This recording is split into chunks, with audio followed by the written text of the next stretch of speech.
Scenario E mimics the compact development approach described for in Scenario D, except that the proposed activity centers are smaller in size and less intense in development compared to those previously proposed in the more urban future in Scenario D.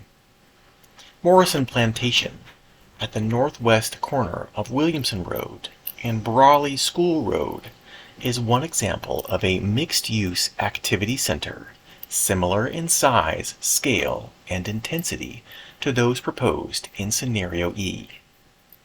The concept map, pictured here, depicts preferred development types, locations, patterns, styles, and intensities for the planning area, assuming full build-out of Scenario E. Some areas on the map reflect what currently exists today, and some are more aspirational in nature, and others are a mix of what exists today and what could be in the future. The scenario continues to focus growth, development, and town investments where infrastructure already exists. Development favored in existing infrastructure service areas is aimed at accommodating future year growth in a smaller, more efficient development footprint. Increasing capacity in existing service areas as opposed to extending infrastructure to new areas maximizes the efficiency of existing systems, helping control the town's costs for providing future public facilities and services. Compact and consistent development patterns favored in the scenario are generally meant to transform specific areas into more walkable, bikeable places. This scenario safeguards other portions of the planning area, those outside the intended growth areas, that want conditions to stay the same, primarily rural, in the face of mounting development pressures. An emphasis on greenways in the scenario directly connects residents with nearby shopping, entertainment, recreation, and employment areas for shorter trips. Infill development and redevelopment strategies are high priorities for some of the previously developed activity centers identified on the map, with the primary purpose to increase their development capacity and realize important themes identified for the scenarios. The scenario emphasizes expanded home choices in and around the proposed activity centers, including, but not limited to, missing middle options like duplexes, triplexes, quadplexes, bungalow courtyard cottages, and live-work units. Small-scale apartments or condominiums may be targeted in specific areas when presented as small, single buildings along the street. New home choices are intermixed in the same neighborhood, including single-family detached homes with varying lot widths located next to or directly opposite of townhomes, duplexes, triplexes, or small apartment buildings on the same block or street. A comprehensive and connected network of open space balances moderate density increases in a new neighborhood, screens more dense development from adjacent or existing neighborhoods, and serves as a selling point, a separator for new residents looking to live in an attractive and active community with neighborhood parks and greenways. Accessory dwelling units, or ADUs, on any lot with a single-family detached home are favored in the scenario to increase the type, number, and location of affordable housing options throughout the community. Growth is targeted in 3 different activity centers depicted for Scenario E. Rural Crossroads, RLC on the map. Community Activity Centers, CAC on the map. And Regional Activity Centers, RAC on the map. Together, they provide an opportunity to reimagine Mooresville's future and introduce new, energized activity areas that provide key locations for new employment centers, retail centers, entertainment areas, and upper-level or adjacent residential units in appropriate locations. In the context of redevelopment, These areas require more deliberate planning and phasing to keep them viable over longer periods of change. However, once complete, redeveloped areas have the potential to serve as new and reinvigorated activity centers for the whole of Mooresville. Rural crossroads. Small nodes of mixed-use development, primarily commercial in nature, along rural highways or at important rural highway intersections. Small-scale, compact businesses are oriented toward a main street, intersection, parking area, or green space, and serve as gathering places for the community or as nearby destinations to meet some of the daily needs of the surrounding rural population. Community activity centers. The community activity centers are focal points in the built environment and offer the opportunity to serve broader economic, entertainment, and housing needs for residents and visitors. Land uses and buildings on small blocks encourage active public spaces between buildings. Public spaces are sized and designed to be gathering places for mixed-use areas and their surrounding neighborhoods. Homes in and surrounding the center of development may offer several choices to live and experience the mixed-use area, including, but not limited to, missing middle home choices and accessory dwelling units. A larger community activity center may be surrounded by one or more residential neighborhoods, which provide additional nearby home choices and encourage active living with a comprehensive and interconnected network of walkable streets. Regional activity centers. The regional activity centers emphasize traditional mixed-use development principles, including a mix of employment or entertainment uses in a discernible center with small-scale retail uses intermixed in the same buildings or nearby blocks to support employees or visitors' daily needs. The centers are generally large in size, with convenient access to the transportation system. Larger regional activity centers may be surrounded by one or more neighborhoods that support a variety of home types and lot sizes, including live-work units. Some regional employment activity centers may include residential units above office, retail, or university uses in the same building. The design and character used for a proposed activity center in Scenario E should be unique and sensitive to its immediate surroundings. One size does not fit all for locating, sizing, or designing activity centers in Mooresville. Rural activity centers should be less dense and look more rural, while urban activity centers should be denser and more efficient in terms of land uses, building heights, and intensities, and the location of public spaces. Two examples are presented here for the same commercial block in a proposed activity center. Image 1 emphasizes a softer or less intense character for the block using gable roofs, porches, and a variety of building colors and materials. Image 2 emphasizes a more intense character for the same block, which uses flat roofs with cornice treatments, regular window sizes and patterns, and more consistent building materials and colors reminiscent of a traditional main street. Growth forecast for the planning area in Scenario E was allocated to grid cells using a computer software and the list of pipeline projects identified earlier in this presentation. White dots on the map represent the pipeline development inventory from Scenario A.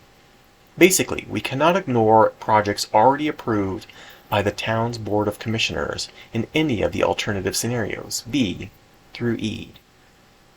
Black dots on the map represent either one new dwelling unit or one new square foot of non-residential development allocated to the planning area between 2024 and 2040 under the rules and preferences expressed specifically for Scenario E. The amount of land disturbed by new development, residential and non-residential combined for Scenario E is about 9.6% of the total planning area, which represents an area approximately 20 times larger than downtown Mooresville. The project team for Mooresville Tomorrow Comprehensive Plan calculated the impacts for 10 indicators: new residents, new employees, new students, new police officers, new firefighters, new park acres, new greenways, new water demand, new sewer demand, and new solid waste demand, associated with future growth and development patterns depicted on the two maps presented for Scenario E on the previous slide. Information for each of the 10 indicators is presented under 3 conditions: existing conditions, future year conditions for the full planning area, and future year conditions for town limits only. You can learn more about the different reporting geographies used in the new comprehensive plan: town limits, extraterritorial jurisdiction, areas of influence, and full planning area by reading the introduction chapter on the Existing Conditions tab of our project website, www.mooresville-tomorrow.com. Please visit the same Existing Conditions tab on the project website for our book report series, which presents existing conditions and emerging trends for the full planning area. Separate reports are available for environment, land use, infrastructure, market conditions, and a review of existing town policies and ordinances. The first column of the data in the summary poster for Scenario E represents existing conditions observed for each indicator in the full planning area. The second column of data in the summary poster for Scenario E represents future year conditions in 2040 expected for each indicator. In this case, the data is reported for the full planning area. The third column of data in the summary poster for Scenario E also represents future year conditions 2040 expected for each indicator. However, in this case, the data is reported for town limits only.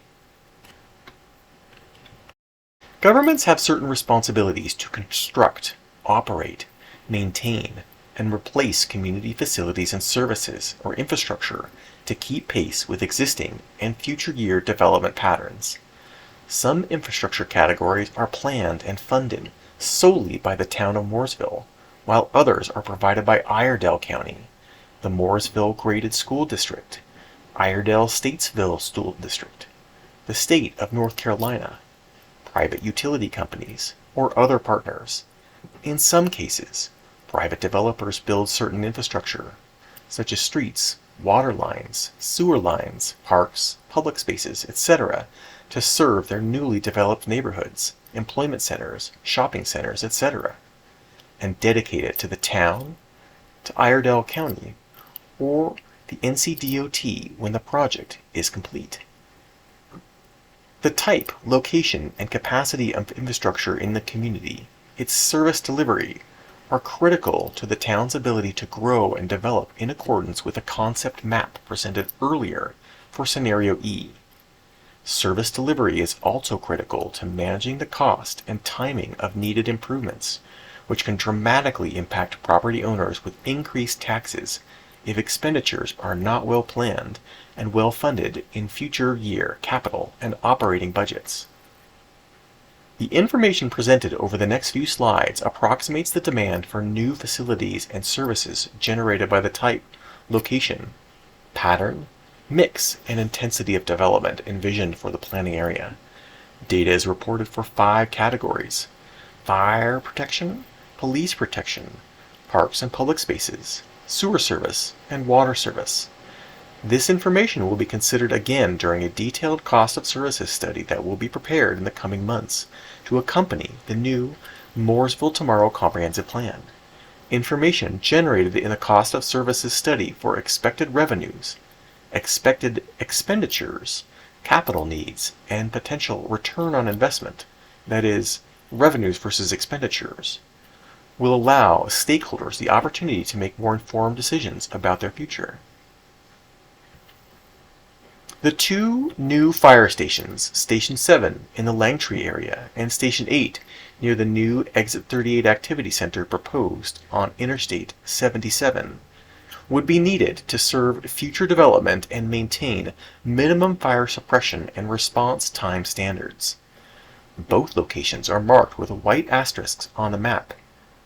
Additional staff and equipment would also be needed at existing stations to serve new development types and intensities. One or both of the new fire stations needed in the community may be incorporated into a larger, mixed-use building built by a developer. This photo represents an example of a fire station included in a parking deck for the Meriwether District in Columbia, Maryland. Development reflected in towards existing police facilities makes efficient use of existing resources. 2 new police annex buildings, both marked with the red asterisks on the map, are assumed to increase police presence in highly developed areas. Like the fire department, one or both of the annex spaces may be incorporated into a larger mixed-use building built by a developer. 96 new patrol vehicles will also be needed to keep pace with the number of new officers hired to match population growth. The type and number of new parks or public spaces proposed for Scenario E increases significantly to provide viable trade-offs for accepting higher densities and less private open space in more urban residential or mixed-use living environments. The scenario also expands the definition of open space to include plazas, outdoor seating, pocket parks, rooftop terraces, etc. in proposed activity centers to create more open space closer to developed areas.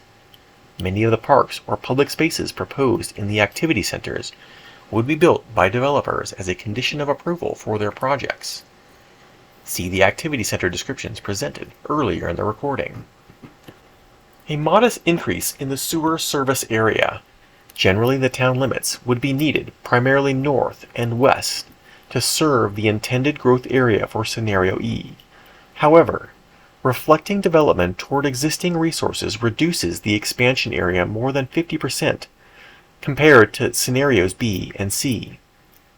The footprint of the potential service area would be influenced by the distribution of future growth depicted on the growth allocation maps presented earlier. A modest increase in the water service area, generally town limits, would also be needed, primarily north and west, to serve the intended growth area for Scenario E. And again, reflecting development toward existing resources reduces the expansion area more than 50% compared to Scenarios B and C. The footprint of the potential service area would be influenced by the distribution of future growth depicted on the growth allocation maps presented earlier. This concludes our brief overview of Scenario E being considered for the Mooresville Tomorrow Comprehensive Plan. Remember to click on the link in our story map to review all 8 presentation boards that were created to summarize key aspects of the scenario in more detail. These are the same presentation boards that we displayed at the 4 in-person events held in late August. Please contact David Cole at the Mooresville Planning Department with any questions you may have. Thank you.